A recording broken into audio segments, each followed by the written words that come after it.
Are you finding that making sales is taking too long in your business? If so, then there are actually 5 key ways you can speed up the sales process. And in this video, I'm going to tell you how.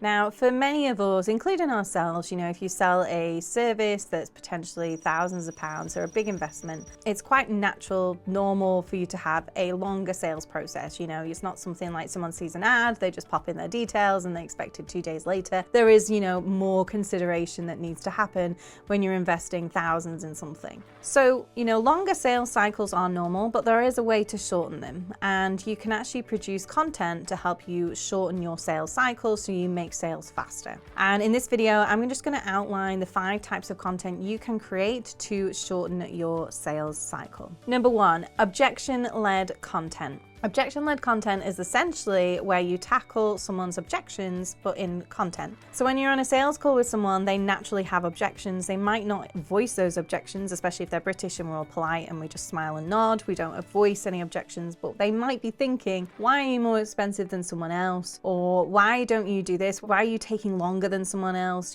All these kind of things that are rattling through your potential client's brain and that prevents them from buying from you. Now you can create objection-led content, which essentially just opens up that objection, says, yep, you might be thinking this thing, and here's why you're wrong. A really good example of this is actually from Andrew and Pete, who run Atomicon, the UK's sort of biggest sales and marketing conference. And they did a really fantastic piece of content called The Common Myths You Might Have About Attending Atomicon, where they essentially listed every single objection someone might have. I think it's going to be too busy and noisy, and I don't quite like that.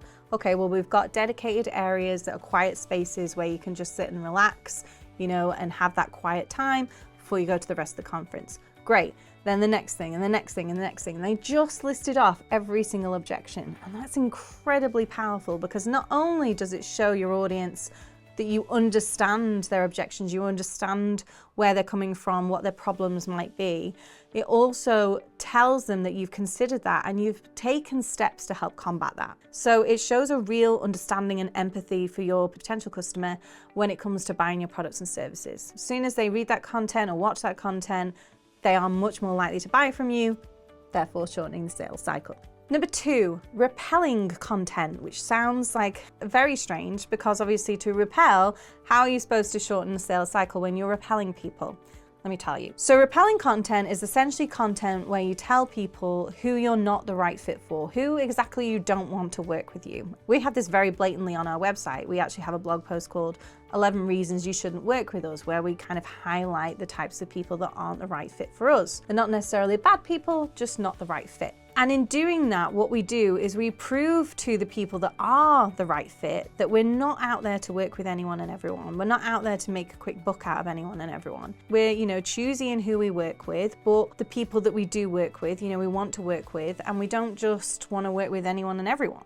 So what that means is that person comes to really understand who we are and comes to trust us a lot more, because they know that we're not just about making money. They know that we actually want to deliver a good service and get real results for a particular set of clients. So if they identify themselves as that, they're going to be much more likely to become a client, and the sales cycle gets shortened again. Number 3, really, really easy. Be transparent with your prices. If there's one thing that just halts a sales process, it's when your potential client has no idea how much you charge. They then feel nervous about getting on a sales call because they think they're going to have to tell someone that they're too expensive, or they're going to have to feel like crap because they don't have enough money to work with you, or they just don't like the ambiguity out of it. They can't figure it out. They're thinking, do I have the budget for this? Do I not? I'm not sure. If you ask yourself, do you want to get on a sales call and talk to someone to find out the price, or do you want to just know the price in advance? Everyone's going to pick the latter unless they're a bit weird.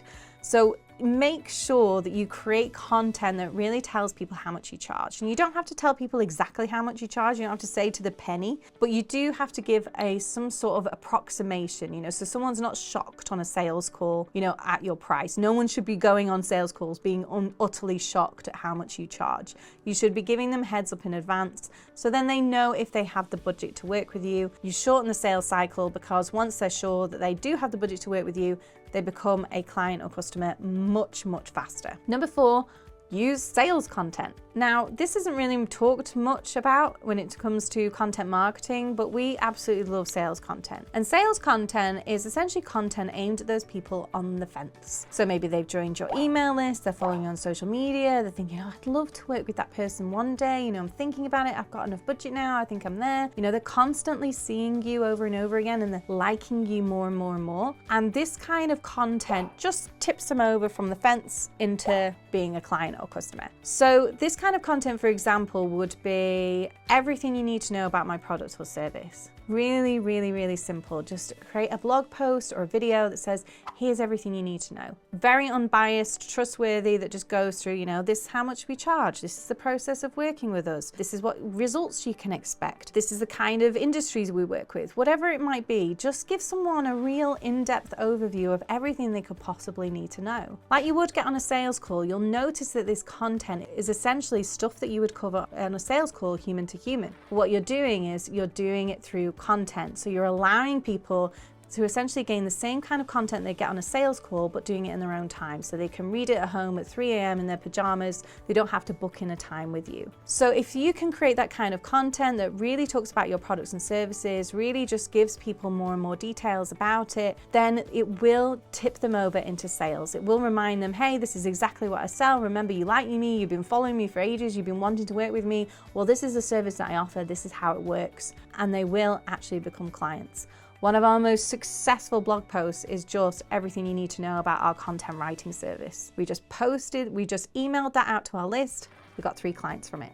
This stuff really does work. And finally, the final thing that you can do is just proactively reach out to people that have shown an inkling of being interested in working with you. So the way that we do this is we look at our email list. So who is actually clicking on our sales content, our objection content? Who's clicking to see our prices? Who actively looks interested in working with us? You can do this through automation, so you make it dead easy, and you can actually then proactively go to these people and say, hey, I realize that you've looked at this kind of content. Did you have any questions for me? Do you want to hop on a call to discuss? And if you actually are proactive and you set a time in your diary every single week just to sort of go to these people that are interacting with that kind of content, you will shorten the sales cycle because they're much, much more likely to say, actually, yeah, I do have some questions, and get on a call with you from there.